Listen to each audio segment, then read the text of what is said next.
Bir faylasufning bizga buyuk onalarni bering, biz sizlarga buyuk daholarni beramiz degan mashhur aforizmi bor. Xorijlik mashhur tadbirkor Steve Jobsni onasi ham ana shunday aqlli, bilimli ayol bo'lgan. Va u doim Steve'ni yoshligidanoq motivatsiya berib, kelajakda noyob inson bo'lishiga ishontirgan. Steve'ning ilk faoliyati davomida ham u administratorlik qilgan. O'g'liga to'g'ri yo'l ko'rsata bilgan.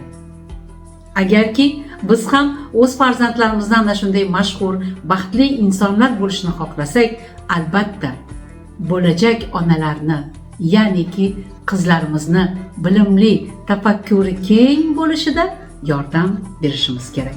Toki ular ham o'z o'g'illariga bilimlari orqali to'g'ri yo'lni ko'rsata bilsinlar. Bundan ham qiziqarli videolarni o'tkazib yubormaslik uchun YouTube kanalimizga obuna bo'lishni unutmang.